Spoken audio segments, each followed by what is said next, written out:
How's everybody doing out there? Peace and blessings to the hearers and doers of the Lord's word.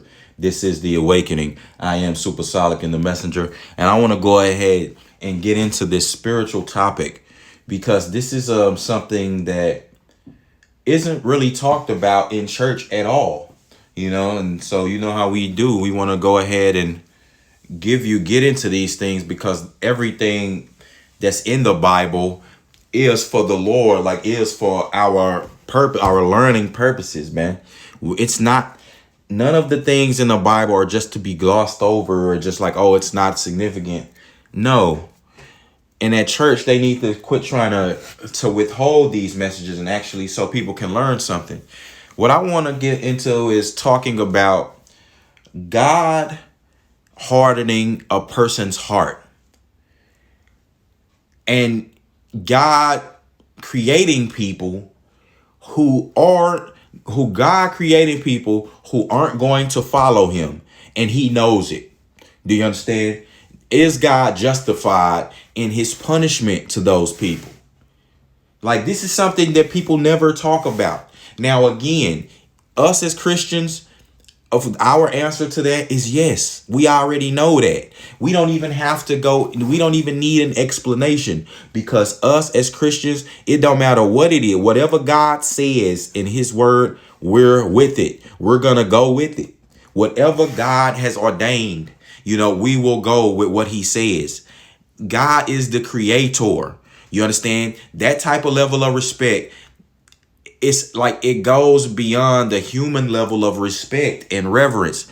This is your creator, like the person who created you. It goes beyond the respect that you have for your mother or that you have for your father, because even they had a creator. Even they had to have certain things put in place for you to be born. You understand? Certain things had to be put in place at the right time. Certain parameters at the certain amount at the certain time for you to even be born. So it goes beyond that level of respect. When God says something, us as Christians, we just say, okay. But, that doesn't mean that we don't have questions. God knows our heart. That doesn't mean that we can't ask questions to find out more knowledge. That's what God gives us the Bible and scholars and teachers for. You understand? So I just want to go ahead and touch on this because this could be peculiar to some who aren't Christian and who aren't trained in the word and don't have levels of discernment. This could be looked at as unfair to people. Now let me go ahead and give you biblical verse here. This is in the book of Romans, and we're gonna start here at chapter 9. Let's start at verse 9. Chapter 9, verse 9. This is Romans chapter 9, verse 9. And this is Paul. He's talking to his people. He's talking to Christian people, early Christians.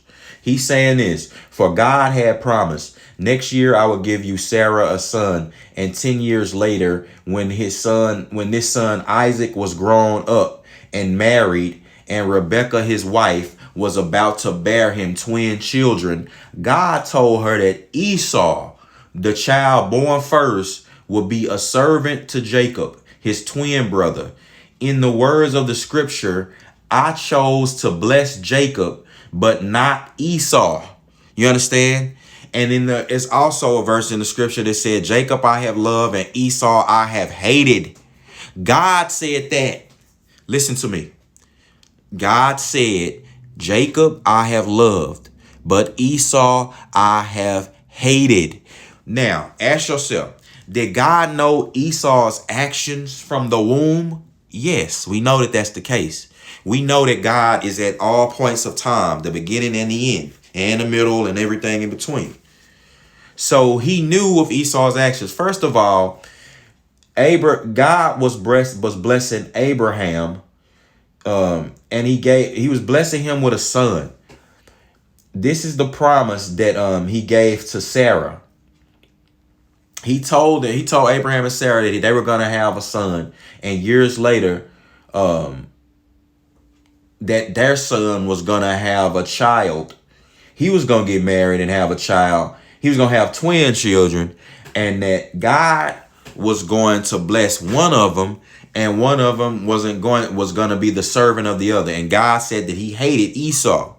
You understand? So God is saying that he chose at that time to bless Jacob and and all the things that led up, that Esau was in Esau's life, was why God chose not to bless him.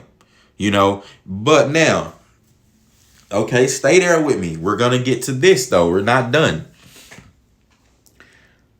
It said, God said that before the children were even born, before they had even done anything good or bad, that he was going to choose to bless Jacob and not Esau. This is before they were even born. Now, this proves that God was doing what he had decided from the beginning. It was not because of what the children did, but because of what God wanted and chose. Was God unfair? Now, this is where we're going to get into it. This is chapter 9, again in Romans, verse 14. Was God being unfair? Of course not. For God has said to Moses, if I want to be kind to someone, I will. If I want to take pity on anyone, I will. And so God's blessings are not given just because someone decides to have them or works to get them.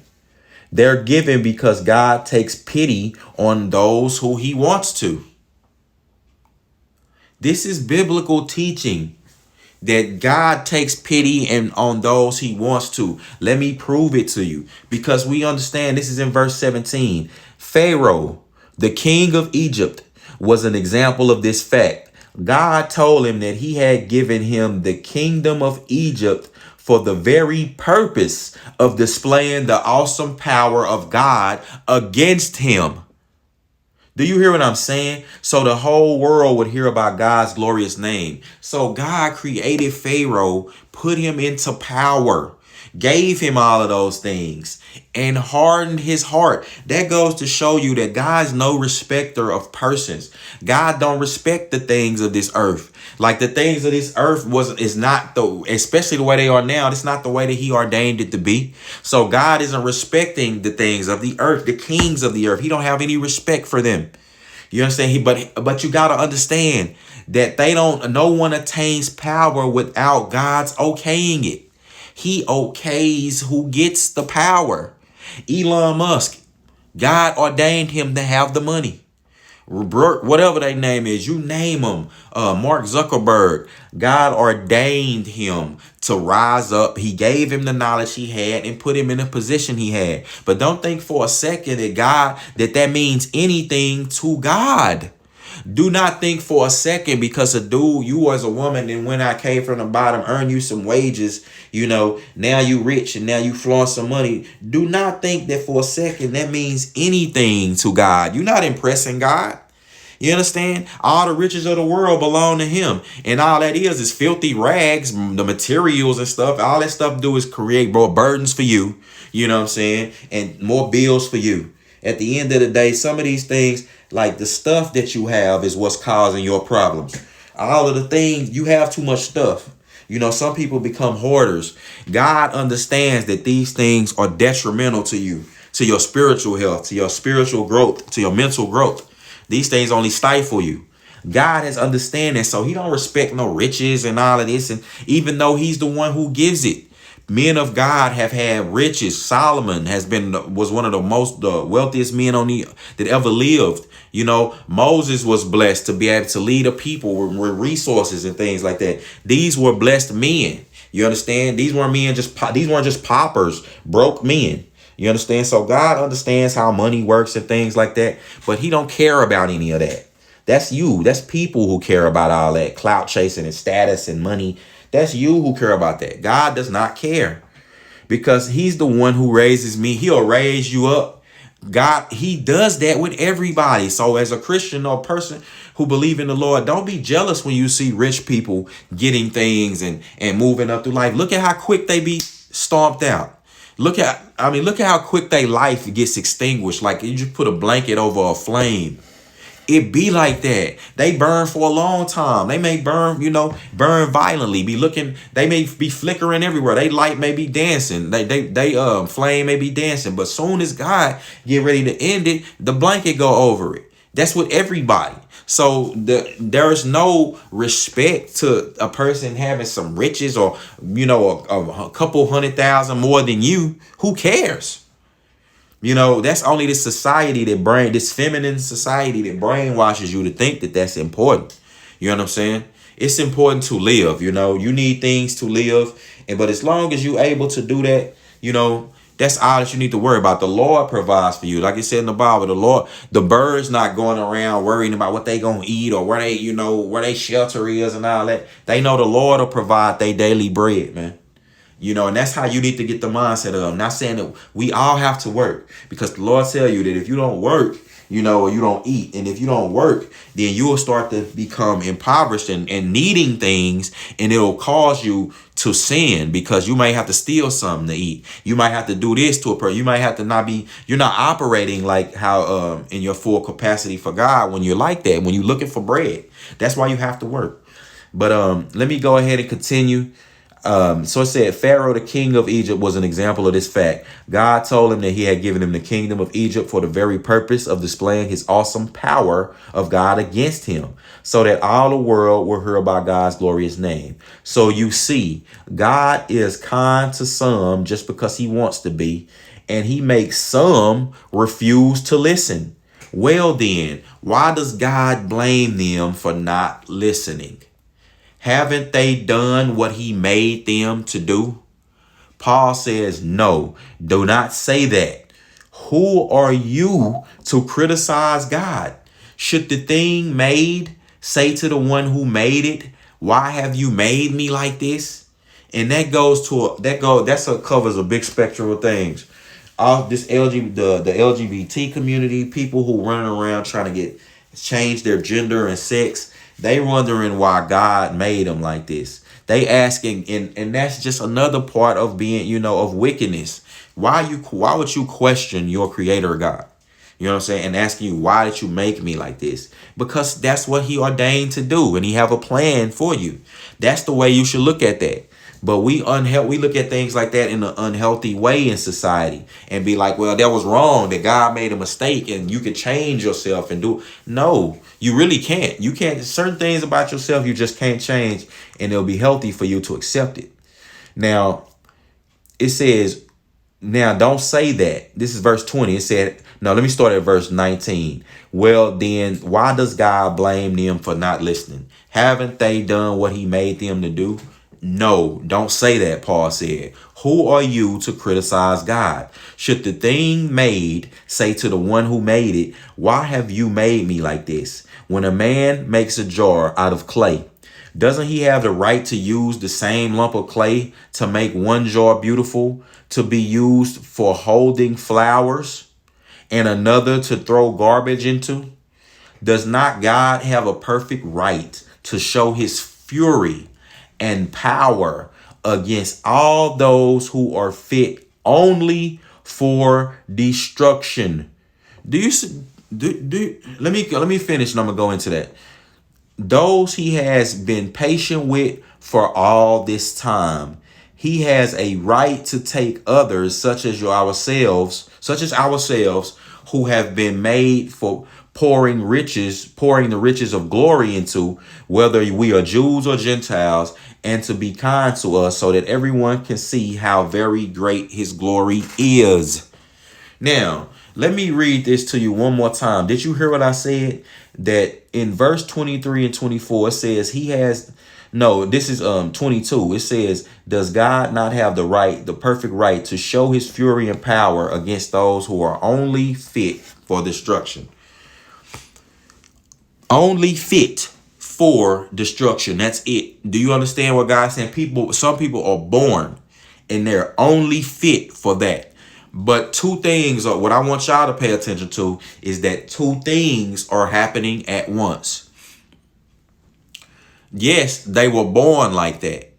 You understand? They were created to do what they were going to do. The same way Judas was created and born for that very moment when he betrayed Christ. It doesn't mean, even though those things are, that one thing is true, it does not mean that God took away their free will. So there's two things going on, and God is the one who's outside of it all, who can control it and view it all.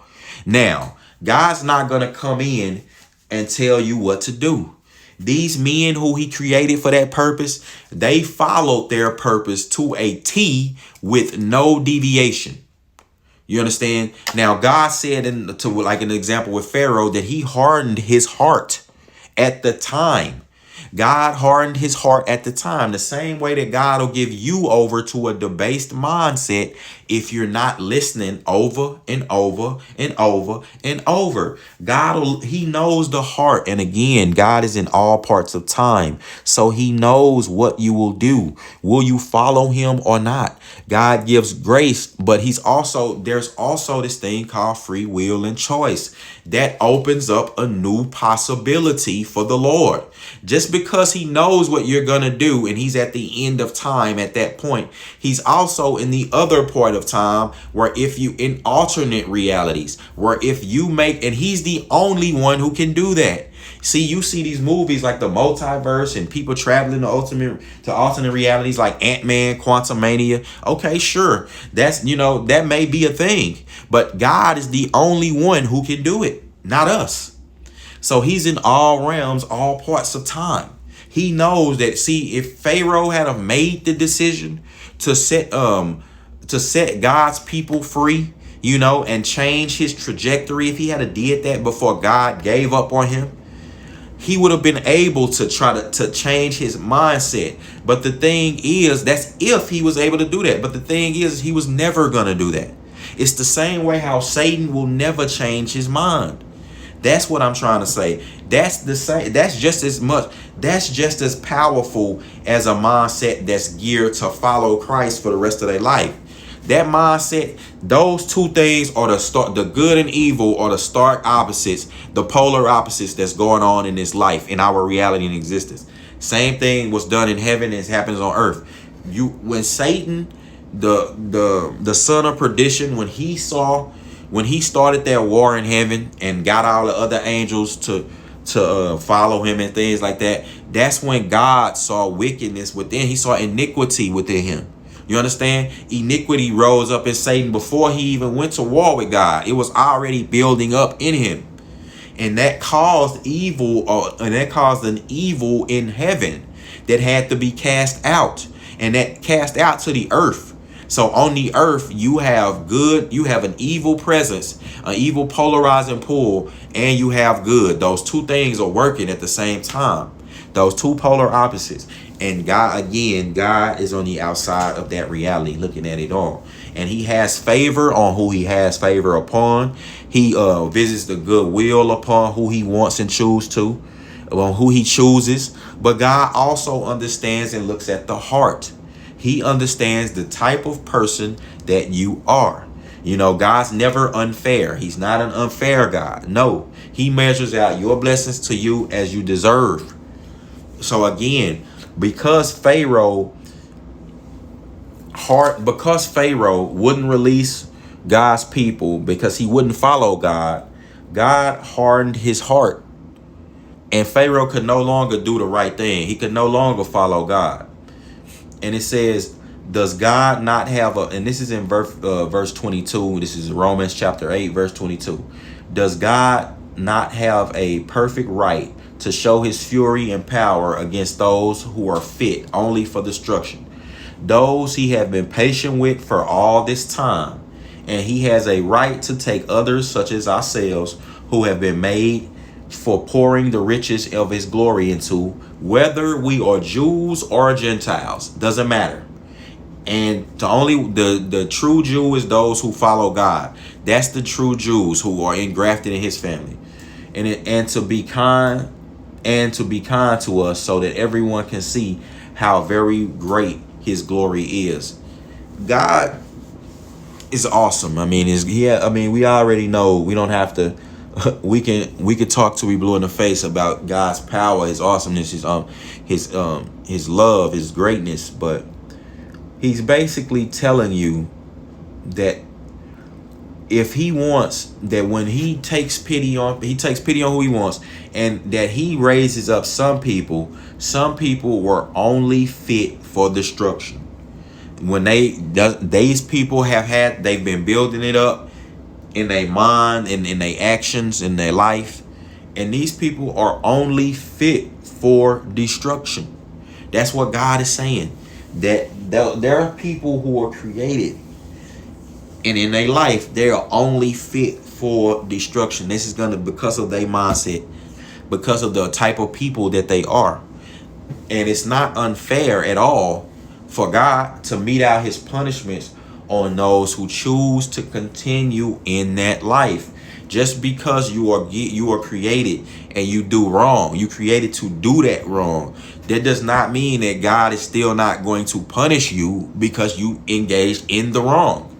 You understand? Though he may be using it for his purposes, to show his people, to teach his people, to actually pull the people out of the earth who really want to be with the Lord, which is his ultimate agenda. That's the agenda there. And so he may use creative people. Some people you might be talking to, you don't know who they are. They may be angels in the flesh. You know what I'm saying? You don't know. Some people you're talking to, they may be possessed by Satan. They may be possessed. You know, you don't never know. Like if you're a secular person, you're not going to know what's going on. That's why all of us need to get with Jesus Christ, get a relationship with the Creator, so you can have true discernment of this life. But I just wanted to break that down to you, that God's not being unfair. No. That God says, if I want to be kind to someone, I will. If I want to take pity on anyone, I will. Meaning, like, again, we can't be saying, oh, I was, as Christians, like, I was doing all this in the kingdom. I've been a Christian for 30 years, man, and I deal with all this. How you blessing this new Christian who came in here from the streets, God? How you know, this man getting all this stuff, and he able to preach good, he able to do this. Like, why are you worried about that? You know, why are you so jealous of him, and instead of just embracing him and his role, and you embracing your role and accepting your role and being content in the role and the favor that God has given you? You should be content with that. All right. So I want to go ahead and end this video. With that being said, I am Salakin the messenger.